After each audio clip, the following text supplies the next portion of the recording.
Saúde. Vindo de um empate contra o Figueirense, o Guarani buscava fazer a lição de casa diante de seu torcedor e abrir vantagem na liderança da Série C. O Bugre recebeu Floresta, mas com peças importantes no departamento médico. João Paulo desfalcou o meio-campo do Alviverde por uma lesão na coxa e deu lugar a Isaac no setor de criação.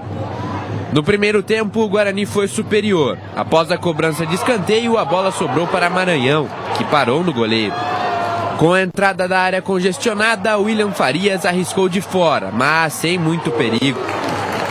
Mesmo melhor na partida, o Bugre não conseguiu inaugurar o placar na primeira etapa. Já no segundo tempo, o time de Hélio Cizenando se lançou ainda mais ao ataque.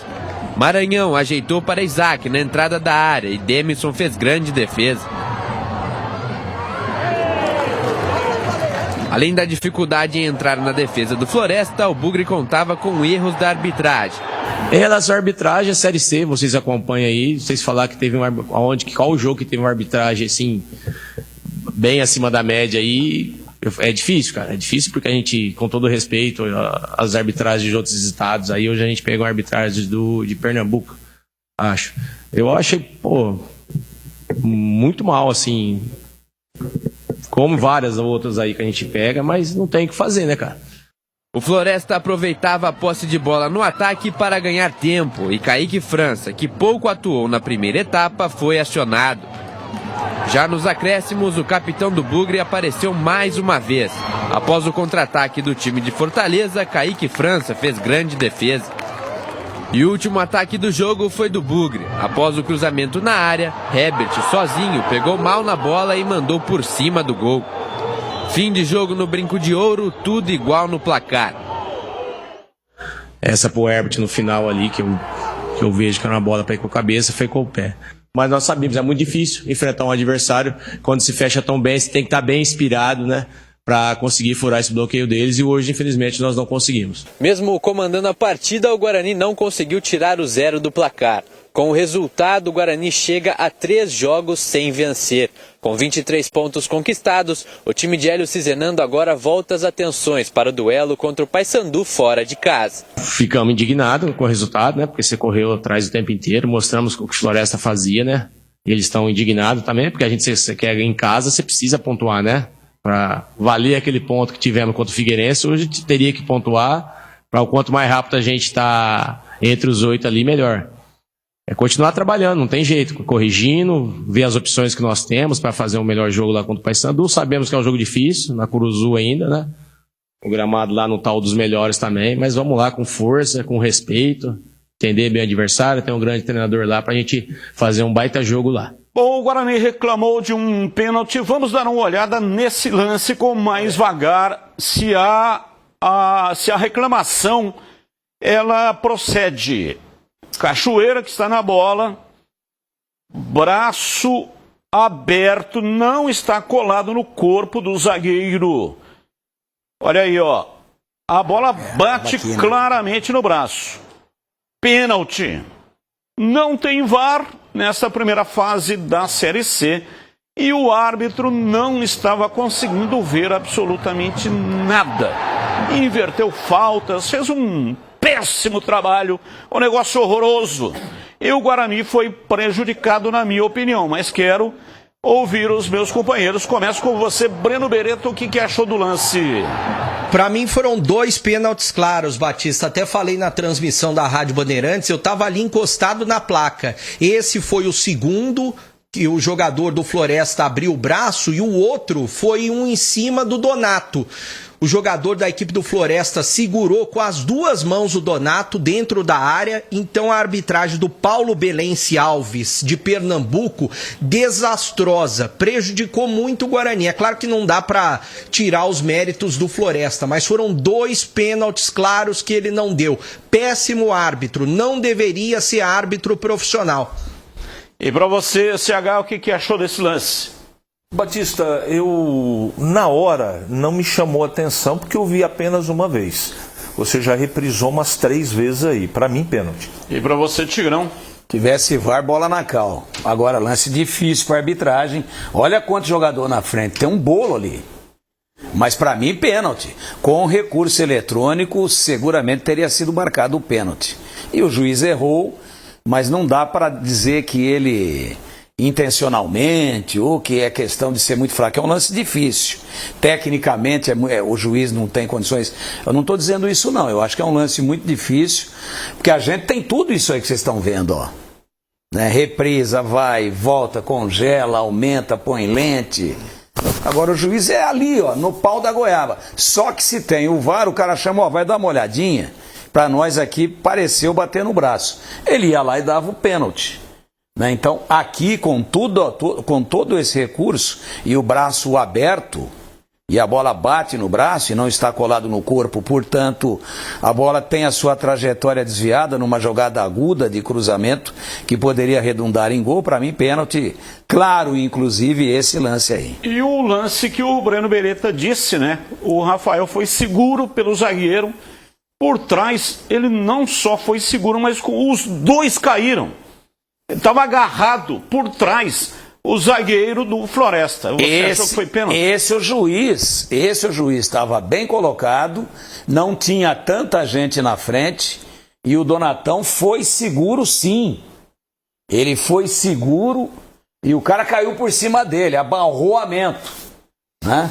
Para mim, pênalti também. Mais claro até e mais óbvio de ser marcado do que esse primeiro que a gente mostrou. Então, mesmo sem ter jogado bem, né, o Guarani foi prejudicado pela arbitragem, sem dúvida nenhuma. E para você, CH, o lance do Rafael? Foi um ipom, né? É. Pênalti, claro, escandaloso pênalti, não é? E ele tinha uma visão bem melhor do que no primeiro lance aqui que a gente está discutindo. Sim. Então a arbitragem prejudicou o Guarani. Bom, CH, você que esteve nos comentários, né, o que você achou do jogo? Claro, o Guarani foi prejudicado, já estamos de acordo com isso, mas o Guarani não tinha potencial maior do que aquilo que ele mostrou em campo para vencer o... Disse aí o Hélio Cizenando, o time joga assim mesmo, há muito tempo vem jogando assim, todo mundo atrás, jogando atrás da linha da bola, é difícil jogar contra um time assim, mas tem que ter um repertório. O Guarani está liderando a competição, por que o Guarani não conseguiu fazer o mínimo necessário para conseguir aqui o lance, ó.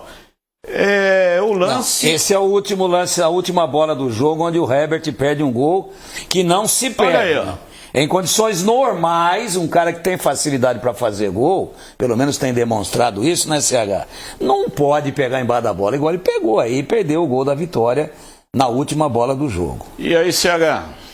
Ô Batista, eu até gostei do desempenho do time no primeiro tempo, achei que estava organizado, só estava faltando o gol. Agora, no segundo tempo, o time caiu muito de produção, o Floresta mexeu, melhorou o time e o Guarani, o técnico Hélio Cizenando, mexeu e piorou o time. Virou uma tremenda confusão. O Guarani chegou a ter 4 atacantes em campo terminando a partida. Não é desta maneira. E o grande motivo, para mim, que pode justificar esse resultado em 0-0, foi o desempenho do meio-campo. O meio-campo, o Carlos Eduardo não jogou bem de novo, o Isaac não jogou bem, o Cauã Jesus, que entrou ali como novidade, não jogou bem, o Cachoeira não jogou bem e o Maranhão também não jogou bem. Eu vou parar por aí, porque eu poderia falar de alguns, né, integrantes da zaga, mas do meio campo até os atacantes eu não gostei de nenhuma peça do Guarani. E aí não tem jeito, né? Se o meio campo não funciona e o ataque não funciona, 0-0. Lembrando que o João Paulo não jogou porque sentiu a posterior e o Guarani jogou, portanto, desfalcado. E aí, Breno, a sua opinião também, o que é que você achou do jogo? O Guarani está sem repertório, Batista. Nesses 3 últimos jogos está tendo muita dificuldade de furar bloqueios. O Guarani se tornou um time previsível, apesar da qualidade, do toque de bola. O Guarani tentou envolver o Floresta, ficou com a bola o tempo todo rodando a bola, mas quando chega no terço final, peca muito. O Maranhão no primeiro tempo perdeu um gol feito. Até o Hélio Cizenando considerou que foi mais a defesa do goleiro. Para mim, ali até chutou na cara do goleiro. goleiro. Para mim, centroavante tem que fazer gol. E ele já teve todas as oportunidades do mundo. As mudanças do Hélio Cizenando no segundo tempo até foram boas, mas eu acho que ele demorou muito para fazer essas mudanças. Ele fez faltando aí 10 minutos para acabar o jogo, as mudanças finais, eu acho que ele demorou. Se ele tivesse feito um pouco antes, o Guarani poderia ter feito o gol um pouco antes. É claro que fez falta o João Paulo, final da semana passada ele sentiu essa contusão e é de grau 2, já está fora do jogo diante da equipe do Paysandu. O Hélio vai ter que achar alternativas. O Parede, para mim, dos que entrou, foi o melhor. Eu acho que o Parede, ele pode ter uma oportunidade se o Hélio mexer no time no próximo jogo e quem sabe recuar o Cachoeira para jogar de meia, porque o Isaac não vem dando certo, ele faz aquele um jogo bom e vários jogos ruins. O Guarani precisa de repertório ofensivo e não está conseguindo ter esse repertório ofensivo. Uma novidade que pode ter no próximo jogo, o Jonathan Costa, ele deve voltar para o time do Guarani, ele que estava com dores no joelho. Mas a zaga nesse jogo não foi muito utilizada, né? Até porque o Floresta praticamente não atacou. E é inadmissível, mais uma vez, Kaique França ser o melhor em campo diante do Floresta. Por quê? O Guarani tem o melhor jogador do time, que é o Kaique França, mas não pode dessa maneira sofrer os contra-ataques que sofreu e deixar o goleiro exposto mais uma vez. E se não fosse o Kaique França, o Guarani teria perdido. Olha, o Guarani não tem um reserva à altura do João Paulo.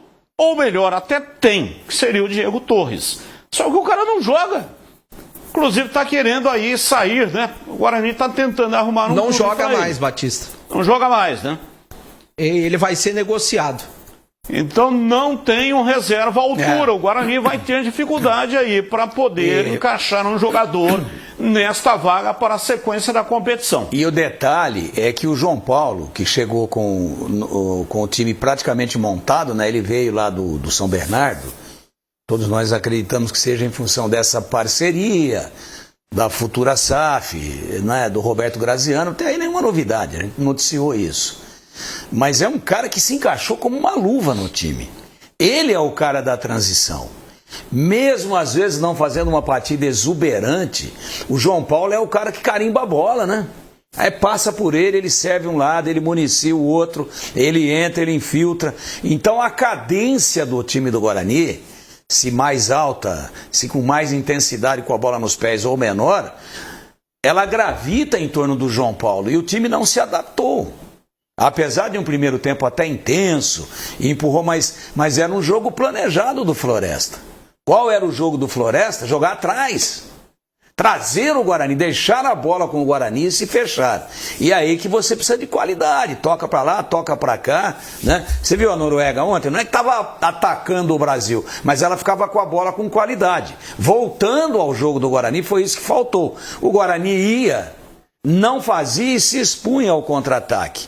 Esse lance aí, por exemplo, poderia ter sido o gol da derrota do Guarani, o gol da vitória, não fosse o Kaique, o goleiro que é, a vitória aí do Floresta. Claro que aqui essa do Herbert, teria que ter guardado, mas caiu na canhota dele, a gente tem que dar esse desconto, não é a perna dominante. Então, realmente, é grau 2 a contusão do João Paulo. Né? E o jogo já é daqui a uma semana, o jogo é sábado. Domingo. É domingo, né, Breno? Domingo, 16 horas. É domingo lá na Curuzu. Então, muda um dia, é verdade isso. Eu estava condicionado aqui ao horário da TV, mas é domingo esse jogo. Então, é uma semaninha, grau 2 não vai dar. Então, tem que ser muito bem aproveitada a semana para ver quem é que pega essa camisa aí, né? Do João Paulo. Para ver se o time não sente tanto a falta dele. E se eu gostei razoavelmente do time no primeiro tempo, no segundo tempo eu não gostei, não. No segundo tempo, o Guarani, em alguns momentos, ficou inclusive sem nenhuma força de penetração e absolutamente exposto ao contra-ataque, poderia ter perdido o jogo. Ô Breno, e o Dentinho foi embora? Dentinho foi embora, Batista, o primeiro a deixar o Guarani. Ele tá se transferindo para o Caxias, rescindiu o contrato, tá aí a notícia oficial informada pelo Guarani ontem. É claro, o Diego Torres deve deixar o Guarani, mais jogadores devem deixar o Guarani. Aí o Dentinho já oficializado pela equipe do Caxias. Quem que o Guarani tá trazendo, né? Tá trazendo o Neto Costa, centroavante, que vem da equipe do São Bernardo, tá trazendo o Radisley, que joga como segundo volante, também joga como meia da equipe do Retrô, e tá trazendo o Everton Brito, aquele mesmo segundo atacante que já jogou pela Ponte, subiu no ano passado, atualmente está no América Mineiro. Deixa eu agradecer, Batista, ganhei essa camisa aqui muito bonita dos bugrinos da Vila Boa Vista, no último sábado me presentearam, agradecer a eles.